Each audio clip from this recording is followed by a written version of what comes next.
L'histoire débute samedi 22 mai, rendez-vous au Stade Vélodrome à 17 h. Bonjour. Un à un, tous les joueurs arrivent. Dernier préparatif, 2 tonnes de nourriture voyagent également. Puis le car quitte le stade, mais il ne se dirige pas vers l'aéroport. Une halte est prévue.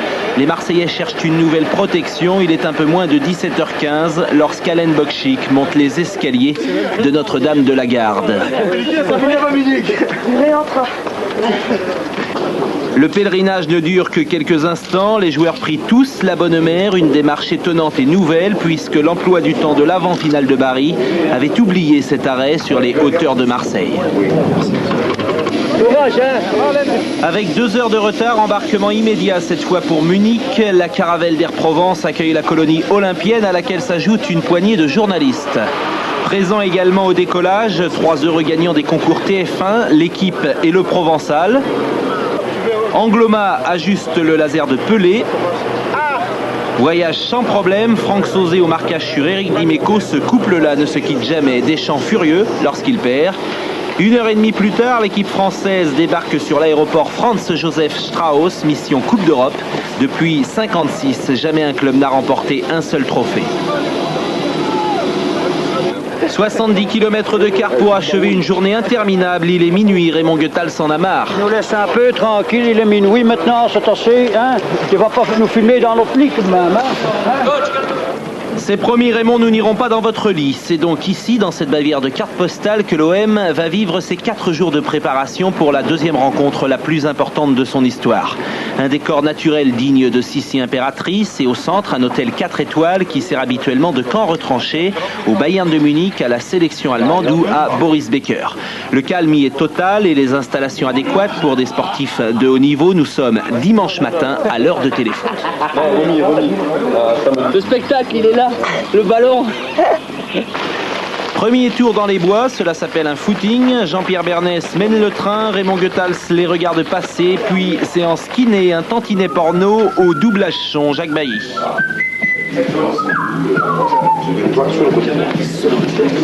Yes, baby. Allez, Jaco, régale-moi. Viens que je te donne.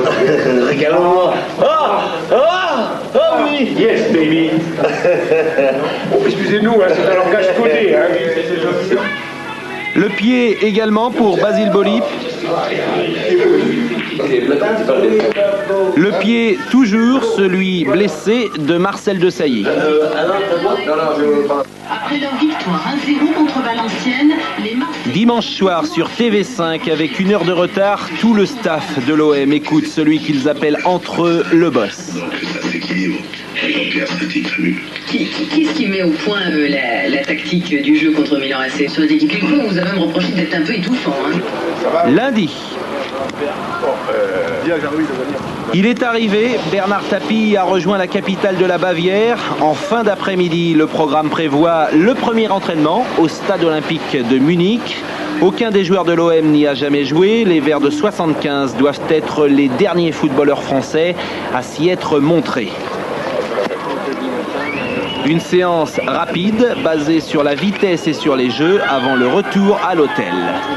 Dîner vers 20 h, mais avant passage aux cuisines, un encadrement marseillais assure les repas et accueille les affamés. Arrivée de Bernard Casoni. Franck Sauzé coupe un morceau de fromage. Casoni voulait un bout de pain, il repartira avec la baguette. C'est mon endroit préféré. Je suis un adepte de la table. Comme ça, tu sais ce que vous allez manger avant tout le monde. Exactement. Et quand le chef me permet, je goûte un petit peu. Non, mais... Mardi.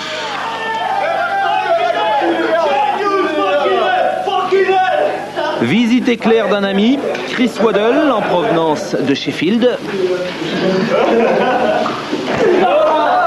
Ça va, Chris?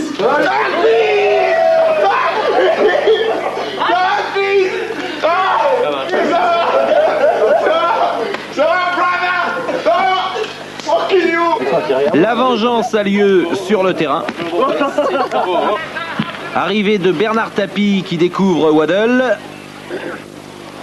Dernier entraînement du président de l'OM, mais Raymond Goethals a choisi de ne pas le retenir. Il restera titulaire au poste de président.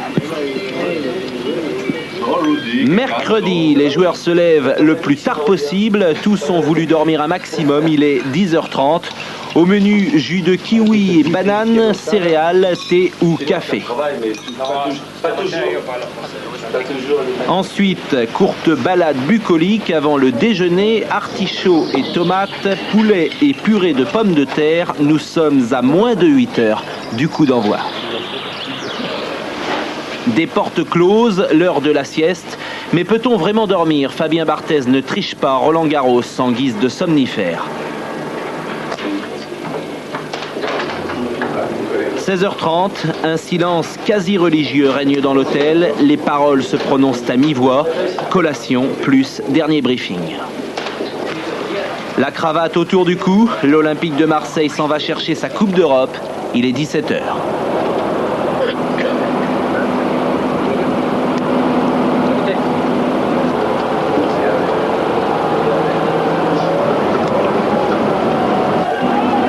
Arrivé au stade, 2 heures avant le coup d'envoi, direction les vestiaires.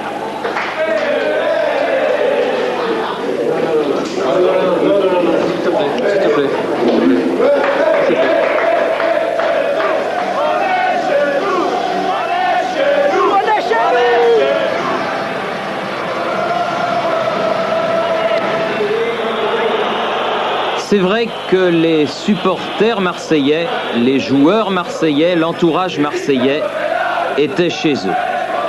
Une sympathique poignée de main entre les deux présidents, cette coupe que toute la France attend.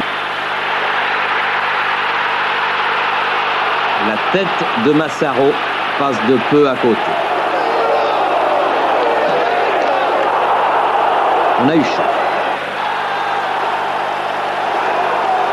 Là, c'est Milan qui a eu chaud.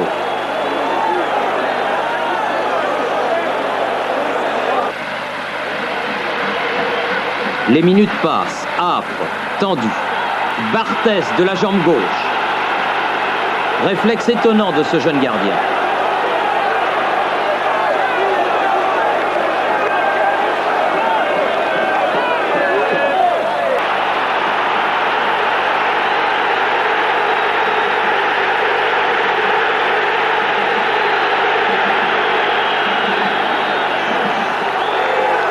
En fait, en première mi-temps, Barthez a fait les 2 arrêts qu'il fallait faire.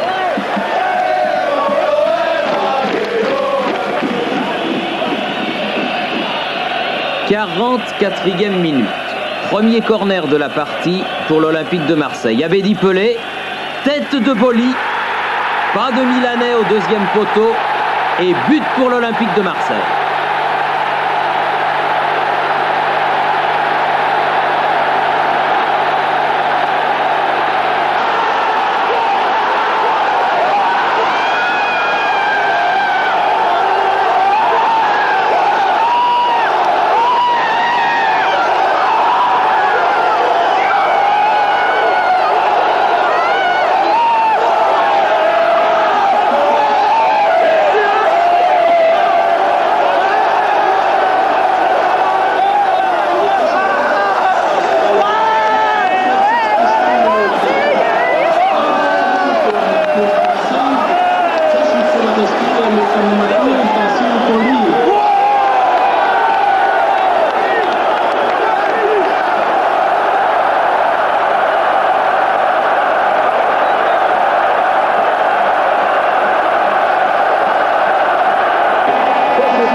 Un match aussi tendu, le premier but est capital. Tout le monde le sait, tout le monde le sent.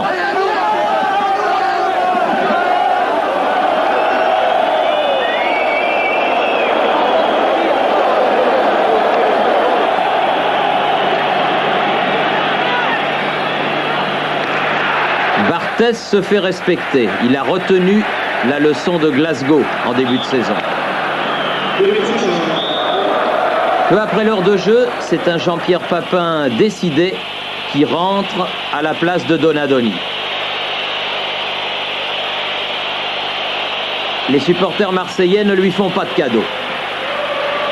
Il s'agit d'une finale de la Coupe d'Europe des clubs champions.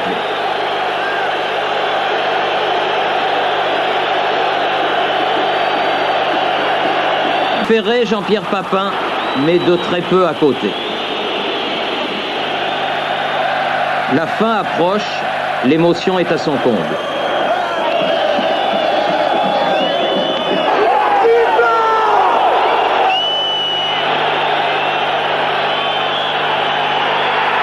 Et il a sifflé, c'est fini.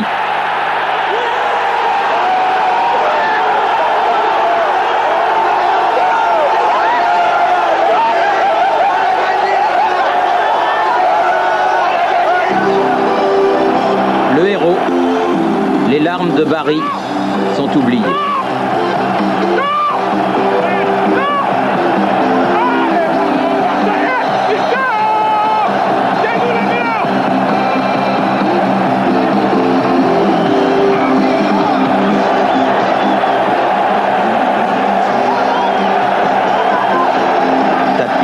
Goethals-Bernat. C'est stupide parce qu'on ne devrait pas se mettre dans cet état, mais tant pis, on ne va pas faire semblant. C'est génial.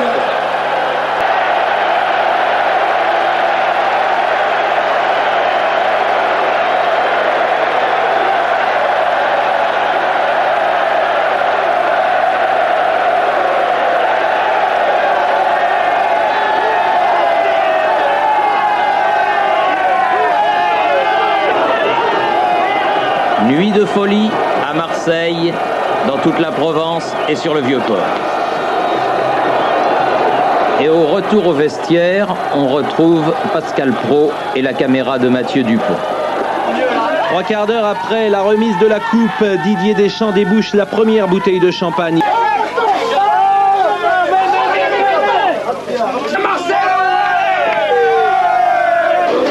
Dominique Tapie n'en revient toujours pas des larmes de son mari.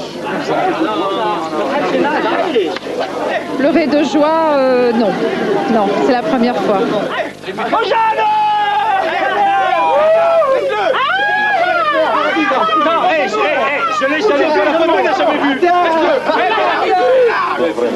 Passage distingué de Silvio Berlusconi. Bien joué.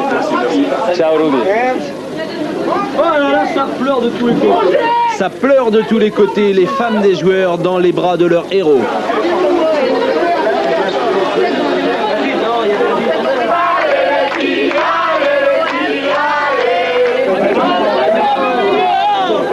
Il faut bien partir, départ du stade olympique à minuit.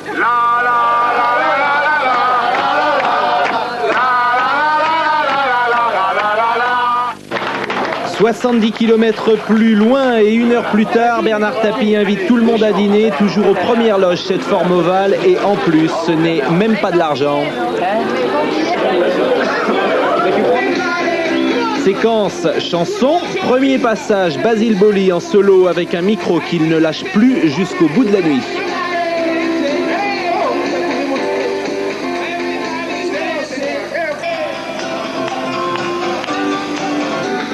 Deuxième passage, Boli et son cigare, Sauzé et ses lunettes noires, duo brésilien.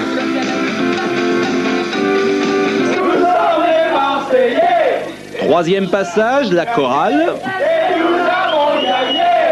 Et nous avons gagné.